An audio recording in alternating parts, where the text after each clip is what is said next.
Matinding baha ang naranasan sa ilang lugar sa Bacolod at Iloilo City dahil sa bagyong Verbena. Daan-daang pamilya ang inilikas at nananatili sa evacuation centers. May unang balita live si Eileen Pedreso ng GMA Regional TV. Eileen?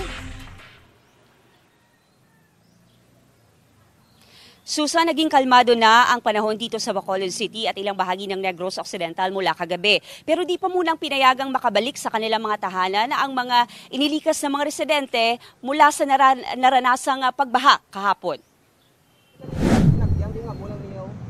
Mahigit 3,000 na individual o mahigit 900 na pamilya ang nasa evacuation center sa Bacolod City. Sa tala ng Bacolod City RRMO, 26 na barangay ang binaha dahil sa ulan na dala ng bagyong Verbena.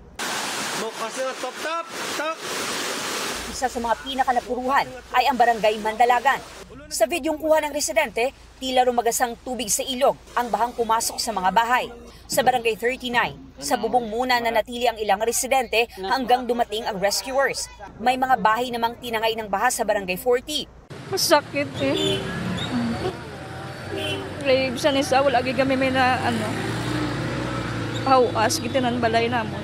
Nang bayo, gamit, lamisa, bangko, electric fan, tanan-tanan, wala, bilin sa nisa.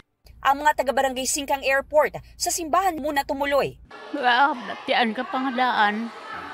Sakit pa ako mga tiil din, yung ko tindog. Halin sa balagay na, wala ka pamahaw kabataan. Wala pa kami kaaway, wala kami tigang. Siyempre, kasubo, wala pagani nag-abot ang ayuda. Santino, lain naman nga bagyo ang nag-abot. May ilang motorista namang stranded dahil sa baha. Sa Iloilo City, binahari ng ilang pangunahing kalsada. Sa Huervana Street sa La Paz, may ilang residenteng sumuong na lang sa baha. Expected naman nga baha, ma-di permit tag-ulan. Ginlakatula kaya raman lang balay namo. Sa tala ng LGU, 30 na barangay ang binaha dahil sa malakas na ulan. May 80 na pamilya nang inilikas. Sa barangay Lopez Haina Norte, La Paz, may ilang residente ring lumikas dahil sa baha. Kung magtiner, pagid kami to mataas, pagid sa... Tumaas rin ang taas ng tubig sa ilang creek sa lungsod.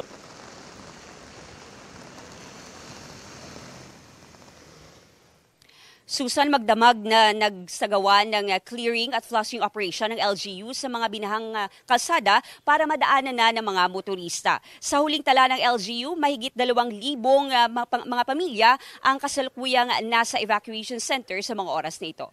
Balik sa iyo, Susan. Maraming salamat, Eileen Pedreso ng GMA Regional TV. Gusto mo bang mauna sa mga balita? Mag-subscribe na sa GMA Integrated News sa YouTube at tumutok sa unang balita.